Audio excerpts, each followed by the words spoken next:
Welcome back to Unlocking Inner Peace. In Episode 1, we bravely face the unavoidable low notes in life, from obvious sorrows and losses to the fragility of joy and even the hidden undercurrents of unease. Perhaps after that episode, a big question arose in many people's minds. So, why do these low notes keep clinging to us? What is the source, the secret engine that keeps us struggling with these unpleasant feelings?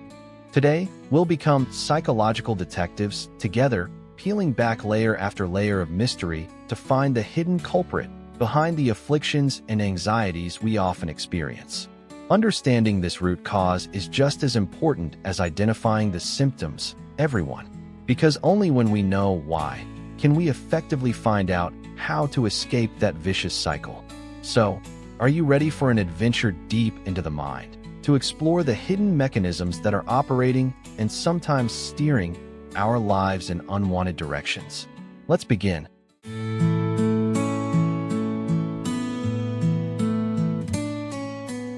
Part 1. The veil over our eyes, when we don't see the true nature of life. Before we delve into specific culprits, there's a fundamental element, an invisible veil over our eyes, that makes us easily fall into the trap of unsatisfactory things. That is a lack of understanding, or in other words, our failure to see clearly and correctly the true nature of life and of ourselves. It might sound a bit abstract, but it's actually very relatable. Lack of understanding. Here, it doesn't mean we're unintelligent or lack book knowledge. Rather, it means we often don't truly understand that everything is always changing. We touched on this in Episode 1 when discussing fleeting joy. But here, it's a deeper lack of understanding. We tend to wish for good things to last forever, eternal love, lifelong health, a stable job for life. And when harsh reality shows that everything can change, even disappear, we feel shocked, let down, and pained. Example, someone invests in a very hot field, believing it will bring huge and stable profits forever. When the market suddenly changes and the investment fails, that person feels like their world has collapsed because they hadn't anticipated or couldn't accept that volatility is an inevitable part of the economy. Or, someone always believes that if they live well and treat everyone kindly, they will never encounter bad luck or be treated poorly by others. When an unfortunate incident occurs, or when they are betrayed by someone, they feel extremely bewildered and lose faith, because reality doesn't match their understanding of absolute fairness. Don't truly understand that there is no fixed, unchanging self. We often identify ourselves with this body, with these emotions, with these thoughts, with these social roles, like, I am a mother, I am a director, I am a fun-loving person. But as we analyzed in the undercurrent in Episode 1, all the elements that constitute me are constantly changing. When we cling tightly to a fixed image of me, and reality shows that me is changing, e.g., the body ages, emotions change, roles are no longer the same, we will feel insecure, a sense of loss. Example, a professional athlete whose entire life and identity are tied to competing and winning. When it's time to retire, no longer standing on the podium of glory, that person may feel lost, empty, because the top athlete self is no longer there. They haven't realized that I am many other things, and I can continue to develop in new directions. Don't truly understand the cause and effect relationship between actions and results. Sometimes we act out of habit, out of emotion, without being aware that every word, every deed sows seeds and will create corresponding results in the future. When unsatisfactory results occur, we are surprised, resentful, without looking back at the seeds we have sown. Example, someone who frequently speaks harshly and criticizes others, then wonders why they don't have many close friends or why people avoid them. They don't realize that their own unconstructive words have created the result of poor relationships. Or, someone with a habit of extravagant spending without a clear financial plan. When they face difficulties and shortages, they lament their fate without realizing it's the inevitable consequence of their previous ill-considered spending decisions. It is this veil over our eyes of misunderstanding that makes us easily swept away by desires, by wrong attachments, and thereby creates countless unsatisfactory things. It's like driving in thick fog, unable to see the road clearly, unable to see obstacles, so it's very easy to go off course or have an accident.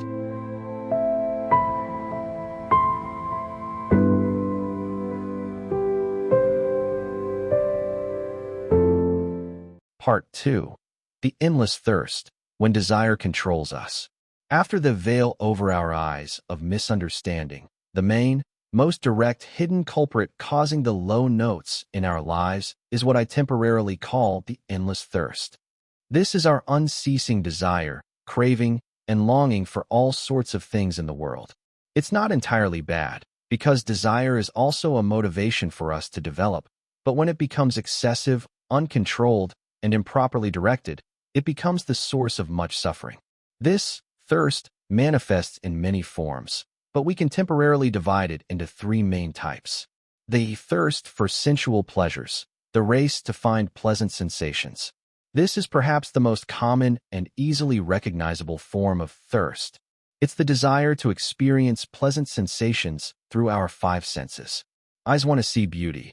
We like to look at beautiful scenery, beautiful people, beautiful objects. We scroll through social media for hours to see glamorous, luxurious images. We are willing to spend a lot of money to buy fashionable clothes, eye-catching decorative items. Example, a young friend always has to keep up with the latest fashion trends. Her wardrobe is full, but she still feels there's nothing to wear and constantly buys more. Every time she gets a new item, she's happy for a few days, then feels the craving for something else. The satisfaction is very short-lived. Ears want to hear pleasant sounds. We like to listen to melodious music, words of praise, interesting stories. We feel uncomfortable hearing criticism, loud, unpleasant noises. Example, someone addicted to listening to music always has to wear headphones. Without music, they feel restless, uncomfortable. They constantly search for new songs, new artists to satisfy their thirst for sound. Nose wants to smell pleasant fragrances. We like the scent of captivating perfumes, appetizing food, a faint scent of flowers. We dislike foul, unpleasant odors. Example, someone who collects perfumes. They have dozens of different bottles but are always looking for newer, more unique scents. The joy of finding a pleasing scent eventually fades, giving way to the thirst for another fragrance. Tongue wants to taste delicious flavors. This is a very powerful thirst. We like to eat delicious food, drink beverages that suit our taste. The booming food industry also caters to this thirst. Example, a foodie always seeks out new restaurants, unique dishes. They are willing to spend a lot of money and time to enjoy new flavors. But after every delicious meal, the feeling of satisfaction passes, and they start thinking, what delicious thing should I eat tomorrow? Body wants pleasant sensations. We like the feeling of being hugged, massaged, wearing soft clothes, being in an environment with a comfortable temperature. We dislike feelings of pain, heat, cold, or itchiness. Example, someone addicted to the comfort of lounging on a soft sofa watching TV. They can spend hours like this, procrastinating on tasks that need to be done, just to pursue the immediate comfort of their body. What's the problem with this thirst for sensual pleasures? It's that the pleasant sensations they bring are usually very short-lived and temporary. We have to constantly seek new experiences, new objects to maintain that feeling. It's like drinking salt water to quench thirst. The more you drink, the thirstier you become. When not satisfied, or when those pleasant sensations pass, we feel empty, restless, and continue to rush into the search. This is a vicious cycle that causes a lot of fatigue and dissatisfaction. The thirst to exist, to be someone, to be recognized, the obsession with existence and self-worth. This is a deeper and more complex form of thirst. It doesn't just stop at external pleasant sensations, but also relates to the self, to existence, to one's status and value in one's own eyes and in the eyes of others. The desire to live, to exist for a long time. This is a very natural instinct. We fear death, fear no longer existing in this world. This fear sometimes motivates us to do extraordinary things to protect our lives, but it can also cause a lot of anxiety, especially as we age or face illness. The desire to be something important, valuable. We want to have a good reputation, a high position in society, to be admired and recognized by others. We want to be a successful person, be a talented person, be a useful person. Example, someone works day and night, sacrificing health and family time, just to achieve the position of manager or director. They believe that when they achieve that status, they will feel happy and valued. But once they achieve it, they may feel pressure to maintain that position or start thirsting for an even higher position. Or, someone always tries to present themselves as knowledgeable and wise on social media. They spend a lot of time writing profound statuses, arguing to prove themselves right. They crave praise, agreement, and feel uncomfortable when someone refutes or doesn't recognize them. The desire to belong, to be loved, to be accepted. Humans are social creatures. We have a need to connect, to be loved. But when this thirst becomes too strong, it can cause us to lose ourselves to please others, or become dependent on others' recognition to feel worthy. Example, someone always tries to cater to everyone around them, not daring to refuse any request, even if they don't want to or are not capable. They fear that if they don't, others won't like them, will abandon them.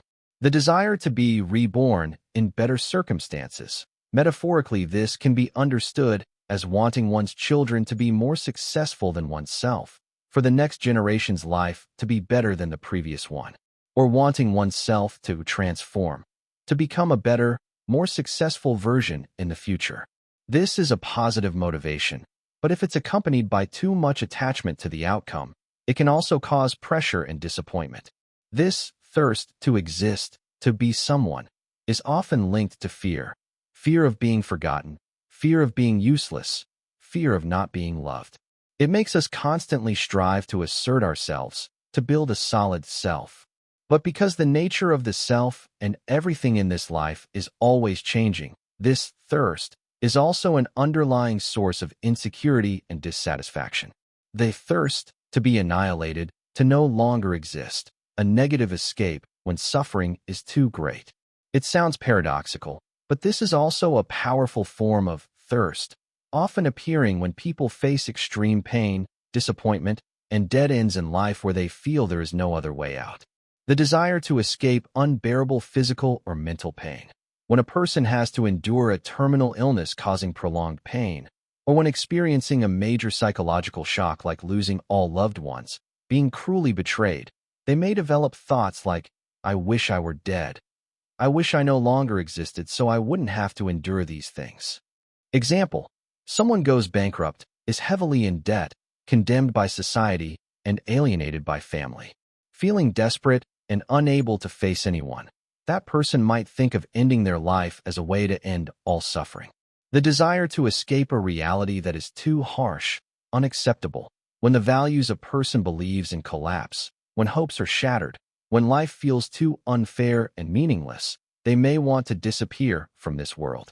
Example, someone dedicates their entire life to an ideal, only to eventually discover it was all a lie.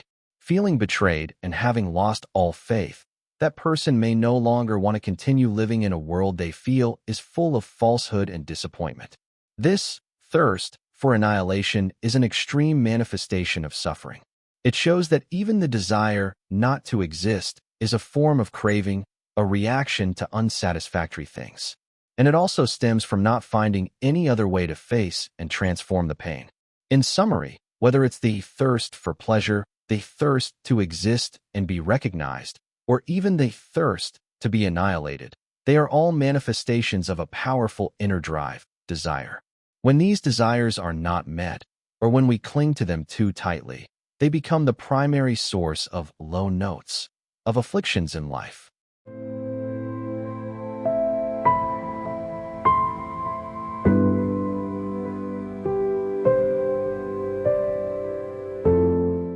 Part 3. The troublesome trio, greed, aversion, and delusion, the companions of endless thirst. The veil over our eyes of misunderstanding and endless thirst are the two main culprits we've unmasked. But they don't act alone, everyone. They have a very dangerous trio of companions, always fanning the flames of unsatisfactory things, causing us to sink deeper into the whirlpool of affliction. This trio is clinging greed, pushing aversion, and confused delusion. Clinging greed, craving, attachment. This is the close companion of thirst. When we desire something, a beautiful item, a high position, praise, a pleasant sensation, and when we get it, greed arises, making us want to hold on to it tightly, not wanting it to be lost. Or if we don't have it, we will try every means to possess it, to get more. Manifestations. Never feeling enough. Having one, then wanting two. Having a small house, then wanting a bigger one. Having this car, then wanting a fancier one. Satisfaction is only temporary, then greed pushes us to seek more. Example, someone wins a large sum in the lottery. Initially, they are overjoyed, thinking they will be happy forever. But then they start buying luxuries, investing in risky projects hoping to make even more money. In the end, they might end up empty-handed and even more in debt due to bottomless greed. Selfishness, only thinking of oneself. Wanting to keep what one has, or wanting to acquire more, people can become selfish, disregarding the feelings or interests of others. Example, in a work team, someone always wants to take all the credit, snatching easy, beneficial tasks, without sharing or supporting teammates, just because they want more praise and faster promotion. Stinginess, miserliness, fearing the loss of what one has, so not daring to share, not daring to give, even when one has plenty. Worry, fear of loss. Once one has what one likes, the fear arises that it will be damaged, lost, or taken by others. This makes us live in a state of anxiety and stress. Example, someone owns a valuable collection of antiques. Instead of enjoying their beauty, the person lives in constant fear of theft, damage, having to install complex security systems, always on edge and uneasy. Pushing aversion, anger, dissatisfaction. If greed is an attitude of pulling in, wanting to hold on to what one likes, then anger is an attitude of pushing away, wanting to eliminate, to oppose what one dislikes, what obstructs one's desires, or hurts one's ego. Manifestations. Hot-tempered, irritable. When encountering displeasing things, being annoyed by others, being criticized, we easily lose our temper, speak harshly, and even act violently. Example, stuck in traffic on a hot afternoon, a driver might continuously honk loudly, yell, and curse at those around, even knowing it won't solve the problem. Hatred, resentment. When hurt by someone, instead of finding a way to resolve it or forgive, we nurture hatred in our hearts, wishing for revenge. Example, two neighbors have a small dispute over a land boundary. Instead of sitting down to talk peacefully, they resort to slandering and secretly sabotaging each other, causing the conflict to escalate, making life stressful and tiring for both families. Jealousy, envy. When seeing others have good things that we don't, success, happiness, wealth, instead of being happy for them or taking it as motivation to strive, we feel jealous, uncomfortable, even wishing misfortune upon them. Negative criticism of others. Always seeing the faults and weaknesses of others and using harsh words to attack and belittle them. Example, on social media, some people specialize in trolling, making negative comments about everything, from a celebrity's appearance to a dish, a movie, just to satisfy their own dissatisfaction and discomfort. Confused delusion, ignorance, lack of clarity. This is a state of mind that is obscured, unable to see right from wrong, good from bad, not understanding the true nature of things. It is the best friend of the veil over our eyes we discussed earlier. This delusion allows greed and anger to flare up even more strongly. Manifestations. Stubbornness, conservatism, believing in wrong things without being willing to listen to others' opinions, unwilling to change despite clear evidence. Example, someone stubbornly believes in an unscientific medical treatment, despite being advised by doctors and relatives, endangering their own health. Lack of discernment between right and wrong. Easily drawn into wrong, negative actions because of not realizing the consequences. Example, some young people, due to lack of understanding and seeking fun, participate in online betting and gambling, leading to debt and affecting their future. Living in illusion, detached from reality, creating unrealistic scenarios, or wallowing in negative, pessimistic thoughts with no way out. Lazy to consider, easily believing false rumors, not bothering to thoroughly investigate information, but quickly believing and sharing fake news, causing panic among others. Example, during the pandemic, many baseless rumors about cures, about the origin of the virus, spread rapidly online. Those lacking clarity, who didn't verify information, quickly believed and shared, negatively affecting disease prevention efforts. This troublesome trio, clinging greed, pushing aversion, and confused delusion, are like three toxic flames, always smoldering and ready to erupt, burning away the peace in our souls. They are nourished by endless thirst and sheltered by the veil over our eyes of misunderstanding. They are the direct agents creating countless negative words, actions, and thoughts, leading to undesirable outcomes in life.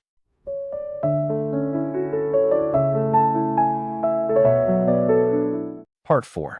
So, are we helpless against this hidden culprit? Light at the end of the tunnel. So far, we've unmasked quite a few hidden culprits behind the low notes of life, from the veil over our eyes of misunderstanding to endless thirst in its three main forms, and finally the troublesome trio of greed, anger, and delusion. Listening to all this, it might seem like we're surrounded by overwhelmingly powerful invisible forces, and perhaps a question will arise in many of your minds. So, is there no way for us to escape them? Do we have to accept living with these unsatisfactory things forever? My answer is absolutely not. The act of identifying, naming, and understanding these hidden culprits is not to make us feel helpless or hopeless.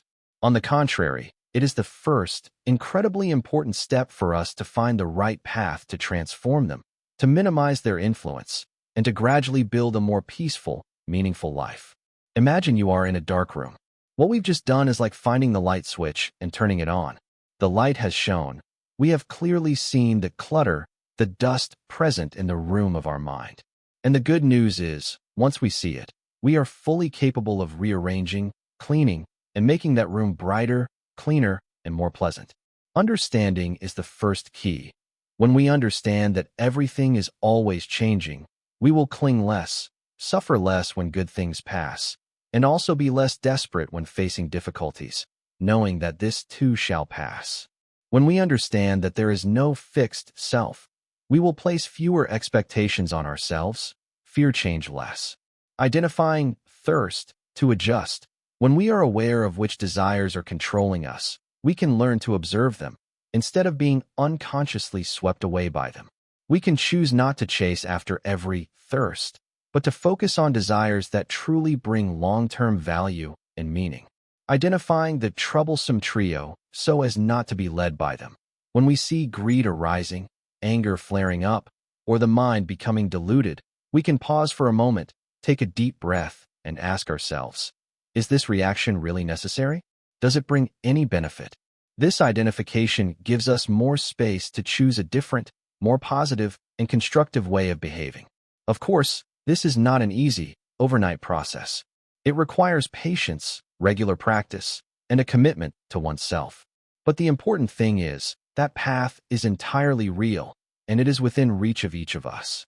In the upcoming podcast episodes of Unlocking Inner Peace, we will explore in more detail the specific tools, techniques, and golden keys to gradually clean up the room of our mind, to live a freer, more peaceful, and happier life, even when low notes still occasionally visit.